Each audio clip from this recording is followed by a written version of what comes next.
नमस्कार दोस्तों, आज की इस वीडियो में हम आपको ये जो स्पीकर है, इस स्पीकर को फुल रिकॉन करना सिखाने वाले हैं। हमने शॉर्ट्स पर डाल दिया था कल के वीडियो में कि हमें एक स्पीकर रिकॉन करने के लिए क्या-क्या चीज़ का ज़रूरत है। तो चलिए आज आपको ये स्पीकर फुल रिकॉन करके दिखाते हैं। आप भी कैसे आपका जो स्पीकर है उसको रिकॉन करेंगे, कौन सा स्टेप आपको फॉलो करना है सही से।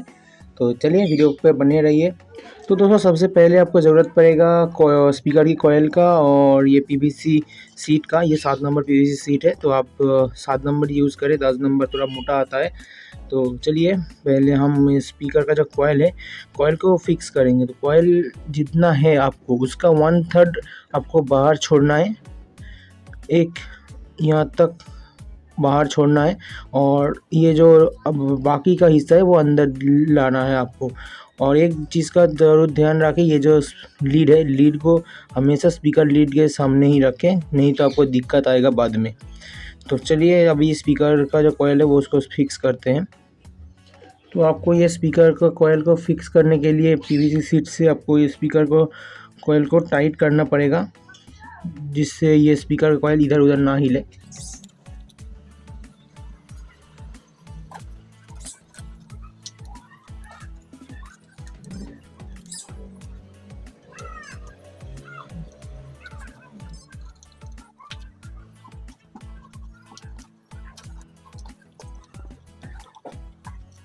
तो दोस्तों अभी तो हमने हमारा स्पीकर का कॉइल को फिक्स कर लिया है सही तरीके से। आप देख सकते हो कॉइल कितना इसका बाहर निकला हुआ है। और इसके बाद दोस्तों हमें क्या करना पड़ेगा, इसके बाद हमें स्पाइडर फिक्स करना पड़ेगा। तो अभी ये जो लीड है, ये लीड को हम अंदर डाल देते हैं। और दोस्तों एक चीज़, ये जो हमने इस पेपर से टाइट किया, ये आपको जो ज़्यादातर अच्छे तरीके से टाइट करना पड़ेगा, नहीं तो आपका जो स्पीकर का कॉइल है वो इधर उधर हिल सकता है और उसका परिणाम आपको साउंड ख़राब भी हो सकता है। अभी आपको इसका स्पाइडर ले लेना है और यहाँ से अच्छे तरीके से इसको लगा लेना है। तो दोस्तों आप क्या करना है, आपको एक बार स्पाइडर को निकाल लेना है और ये जो हमारा रबर बेस्ड एडहेसिव है, इसको ये बाहर की तरफ जो हमारा स्पाइडर का हिस्सा है उस पर लगा देना पड़ेगा। उसके बाद हम स्पाइडर को फिक्स करेंगे।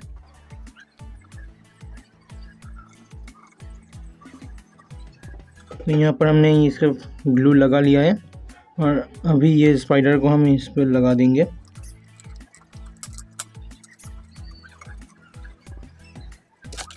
और कुछ ऐसे नुकीली चीज़ लेके ये जो स्पाइडर का हिस्सा है ये दबा देना है आपको अंदर की तरफ।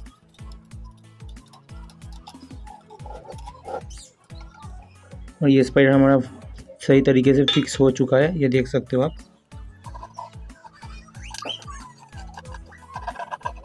अभी दोस्तों आपको एनालाइड लेना है और ये जो कॉइल की साथ जो हमारा स्पाइडर का जो हिस्सा लगा हुआ है वहाँ पर ये ग्लू लगाना है। और एक बात ध्यान रखें कि ये जो ग्लू है, ग्लू कॉइल के अंदर नहीं जाना चाहिए, नहीं तो आपका कॉइल फिक्स हो जाएगा आपका जो कि मैग्नेट के साथ। तो अच्छे तरीके से ध्यान रखते हुए आपको ये काम करना है।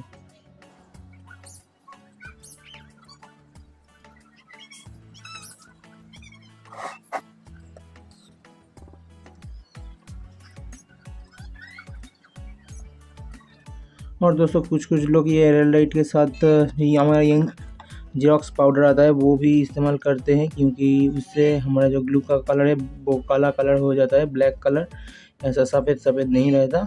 तो आप भी कर सकते हो, हमने अभी इस्तेमाल नहीं किया है।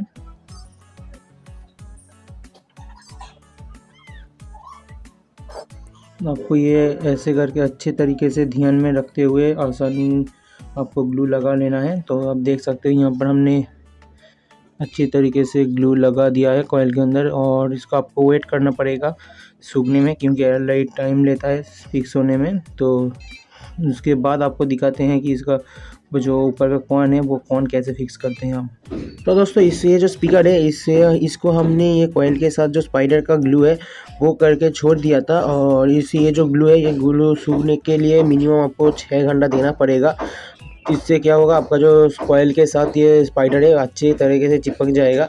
तो अभी आपको दिखाएंगे हम ये जो कॉइन है, ये कॉइन को आप कैसे सही तरीके से बैठाओगे। तो चलिए पहले हम हमारा जो ग्लू है, मतलब कि ये अंदर की साइड हमारा जो एरर लाइट है वो एरर लाइट लगेगा। तो चलिए हम पहले ग्लू ले लेते हैं, उसके बाद आपको दिखाते हैं। तो दोस्तों ये जो कॉर्न है, ये कॉर्न का बिठाने के लिए हमें बाहर के साइड जो हमारा रबर बेस एडहेसिव है वो उसको लगा लेना पड़ेगा पहले।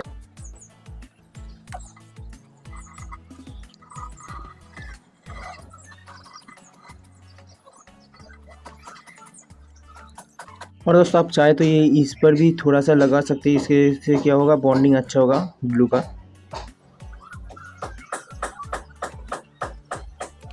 और दोस्तों आपको क्या करना है, ये जो अंदर की साइड जो हमारा कॉयल है उसके कॉयल के ऊपर भी हल्का सा ग्लू लगा लेना चाहिए, जिससे कि ये जो कॉर्न का बॉन्डिंग अच्छा रहे। हम ऊपर से भी लगाएंगे लेकिन अंदर से भी।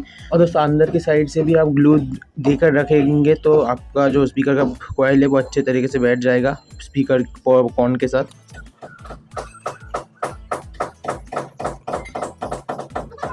तो दोस्तों हमने हल्के से ग्लू लगा लिया है। अब इसका जो कॉर्न है, कॉर्न को बिठाएंगे इसके ऊपर।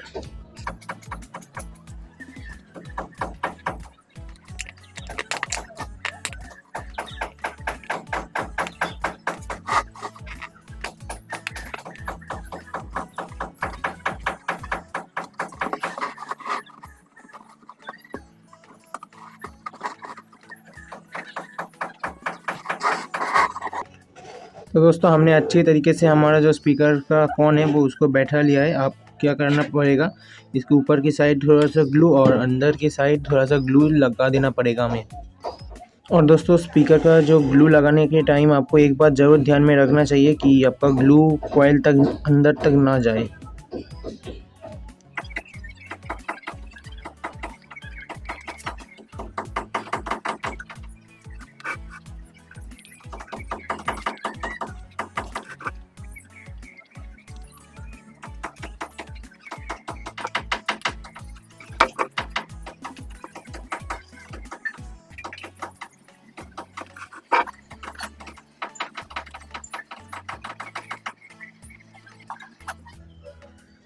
तो दोस्तों ये अब अभी तक हमारा जो काम था कॉर्न को बिठाना वो अभी तो हो चुका है। अब इसको क्या करना पड़ेगा, आपको किसी भी जो प्लेन सरफेस पे इसको उल्टा करके रखना पड़ेगा जब तक ये ग्लू सूख ना जाए। और ये जो ग्लू है, ग्लू मिनिमम आपको 6 घंटा रखना पड़ेगा फिक्स होने के लिए।